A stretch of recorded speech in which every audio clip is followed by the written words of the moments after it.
Hello friends, welcome back to our channel. നമ്മൾ കാണാൻ പോകുന്ന കസിൻസ് ആൻഡ് കല്യാണം എന്ന് പറഞ്ഞ മലയാളം വെബ് സീരീസിൻ്റെ എപ്പിസോഡ് 19 ഇതിന് മുമ്പുള്ള എപ്പിസോഡ് നിങ്ങൾ കണ്ടിട്ടില്ല, ഞാൻ ലിങ്ക് ഡിസ്ക്രിപ്ഷനിൽ കൊടുത്തിട്ടുണ്ട് ഗൈസ്. കാണാത്തവർ തീർച്ചയായും കാണുക. അപ്പോൾ നമുക്ക് നേരെ വീട്ടിലേക്ക് പോകാം. ഈ ഒരു എപ്പിസോഡ് തുടങ്ങുന്ന തന്നെ നമ്മുടെ മനുവിൻ്റെ അമ്മയും അനിയത്തി അങ്ങോട്ട് വരികയാണ്. അവരെ കണ്ടോടനെ തന്നെ മനു ഒഴിച്ച് ബാക്കിയുള്ള കസിൻസ് എല്ലാവരും അങ്ങോട്ടേക്ക് ചെല്ലുകയാണ്. മനു മാത്രം ദേഷിച്ച് അവിടുന്ന് പോകുകയാണ്. ഇപ്പോൾ ഗേൾസ് എല്ലാവരും ഒരു മുറിയിൽ നിന്ന് പ്രേതത്തിൻ്റെ കഥയെല്ലാം പറഞ്ഞുകൊണ്ടിരിക്കുകയാണ്. അങ്ങനെ ഇപ്പോൾ നമ്മുടെ മനുവും ചന്തും കൂടെ പുറത്തുനിന്ന് സംസാരിക്കുകയാണ്. ചന്തു ഇപ്പോൾ മനുവിനോട് പറയുകയാണ്, ഈ പ്രാവശ്യമെങ്കിലും നീ ദിയയെ സെറ്റാക്കണമെന്നും പറഞ്ഞ് അവനെയും വിളിച്ചുകൊണ്ട് ദിയയുടെ അടുത്തോട്ട് ചെല്ലുകയാണ്. അങ്ങനെ അങ്ങോട്ട് ചെല്ലുന്ന വഴി നമ്മുടെ മനുവിൻ്റെ അനിയത്തി അവിടെ നിൽക്കുകയാണ്. മനുവിനെ കണ്ടോടനെ തന്നെ അവളിപ്പോൾ മനുവിനെ കെട്ടിപ്പിടിക്കുകയാണ്. തിരിച്ചിപ്പോൾ മനു അവളെ കെട്ടിപ്പിടിക്കുകയാണ്.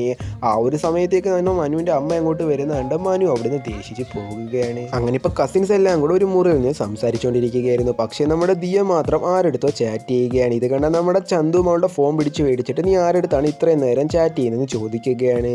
ദിയ ഇപ്പോൾ അവരോട് എല്ലാവരോടും പറയുകയാണ്, എൻ്റെ ബോയ് ഫ്രണ്ട് ആണെന്നും പേര് ജയെന്ന് എല്ലാവരോടും പറയുകയാണ്. ഇത് കേട്ട് നമ്മുടെ മനുവും വിഷമിച്ച് അവിടെ നിന്ന് പോവുകയാണ്. അടുത്ത സീനി കാണിക്കുന്ന നമ്മുടെ മനു വെളിയിൽ ഉറങ്ങിക്കൊണ്ടിരിക്കുന്ന സമയത്തേക്ക് മേഘയും മനുവിൻ്റെ അനിയത്തി അങ്ങോട്ട് ചെല്ലുകയാണ്. എന്നിട്ട് നമ്മുടെ മേഘ ഇപ്പോൾ ഒരു ഇല വെച്ച് നമ്മുടെ മനുവിൻ്റെ മുഖത്ത് കണക്ക് തടവിക്കൊണ്ടിരിക്കുകയാണ്. ഇത് കണ്ട ഉടനെ തന്നെ നമ്മുടെ മനുവിൻ്റെ അനിയത്തി ഞാൻ ചെയ്യാമെന്നും പറഞ്ഞ് അവളുടെ കയ്യിൽ നിന്ന് ഇലയും മേടിച്ച് മനുവിൻ്റെ മുഖത്ത് കണക്ക് തടയുകയാണ്. പെട്ടെന്ന് നമ്മുടെ മനു ഞെട്ടി ഉണരുകയാണ്. ഇത് കണ്ട ഉടനെ തന്നെ നമ്മുടെ മേഘ അവിടെ നിന്ന് ഓടുകയാണ്. മനുവിൻ്റെ അനിയത്തി ഇപ്പോൾ അവനോട് പറയുകയാണ്, മേഘ ചേച്ചി നല്ലോണമാണ് ചെയ്യുന്നത്, എനിക്കറിയാത്തതുകൊണ്ടാണ് മനു അണ്ണ ഇപ്പോൾ പെട്ടെന്ന് എണീച്ചെന്ന് പറയുകയാണ്. ആ ഒരു സമയം നമ്മുടെ മനു പുറത്ത് കിടക്കുന്ന ചന്തുവിനെ കാണുകയാണ്. ഇത് കണ്ടുടനെ തന്നെ മനു അവളോട് പറയുകയാണ്, നിനക്കൊരു ചാൻസും കൂടെ തരാമെന്നും പറഞ്ഞ് അവളെയും വിളിച്ചുകൊണ്ട് നമ്മുടെ ചന്തുവിൻ്റെ അടുത്തോടെ ചെല്ലുകയാണ്.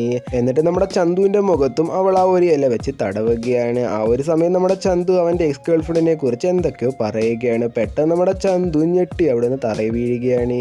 മനുവിൻ്റെ അനിയത്തി ഇപ്പോൾ ചന്തുവിനോട് പറയുകയാണ്, എൻ്റെ അടുത്ത് എല്ലാവരും പറഞ്ഞേക്കുന്നത് ചന്തു അണ്ണനാണ് ഈ ഒരു ഏരിയയിലെ തന്നെ ഏറ്റവും ഇൻ്റലിജൻ്റ് ആയിട്ടുള്ള ഒരാളെന്ന്, അങ്ങനെയാണെങ്കിൽ എനിക്കൊരു സഹായം ചെയ്തു തരുമെന്ന് അവൾ നമ്മുടെ ചന്തുവിനോട് ചോദിക്കുകയാണ്. ഇത് കേട്ട ഉടനെ തന്നെ ചന്തുവും പറയുകയാണ്, ഏതൊരു കാര്യം ചോദിച്ചോ ഞാനത് സാധിച്ചു തരുമെന്ന് അവളോടും പറയുകയാണ്. ഇപ്പം നമ്മുടെ മനുവിൻ്റെ അനിയത്തി ഇപ്പം ചോദിക്കുകയാണ്, എനിക്കൊരു ഊഞ്ഞാലി കെട്ടിത്തരുമോയെന്ന്. ഇത് കേട്ട ഉടനെ തന്നെ നമ്മുടെ ചന്തു നമ്മുടെ മനുവിനെ ഏൽപ്പിച്ചിട്ട് അവിടുന്ന് എസ്കേപ്പ് ആകുകയാണ്. വേറെ വഴിയൊന്നും ഇല്ലാത്തതുകൊണ്ട് തന്നെ നമ്മുടെ മനു അവൾക്ക് ഊഞ്ഞാലി കെട്ടിക്കൊടുക്കുകയാണ്. എന്നിട്ട് നമ്മുടെ മനു അവളെ അതിനകത്ത് ഇരുത്തി ഊഞ്ഞാലാട്ടുകയാണ്. ആ ഒരു സമയത്ത് നമ്മുടെ മനുവിൻ്റെ അമ്മ അങ്ങോട്ട് വന്നിട്ട് അവനോട് ചോദിക്കുകയാണ്, എന്നോട് മാത്രം എന്താണ് നിനക്ക് ഇത്ര ദേഷ്യം എന്ന്. ഇത് കേട്ട ഉടനെ തന്നെ നമ്മുടെ മനു ഊഞ്ഞാലാട്ടൽ നിർത്തിയിട്ട് അവൻ്റെ അമ്മയെടുത്ത് പറയുകയാണ്, ഇവളെങ്കിലും നല്ലോണം വളർത്തണമെന്നും പറഞ്ഞ് ദേഷിച്ച് അവിടുന്ന് പോവുകയാണ്.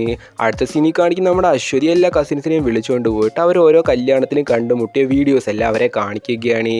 അങ്ങനെ അവരെല്ലാവരും ഒരു വീഡിയോ കണ്ടുപിടിക്കുന്ന സമയത്തേക്ക് പെട്ടെന്ന് നമ്മുടെ ദിയ അവളുടെ ബോയ് ഫ്രണ്ട് വിളിക്കുകയാണ്. ആ ഒരു കോള് കണ്ടുടനെ തന്നെ ദിയ അവിടുന്ന് പോവുകയാണ് ഗൈസ്. അതോടുകൂടി ഒരു എപ്പിസോഡും അവസാനിക്കുകയാണ്.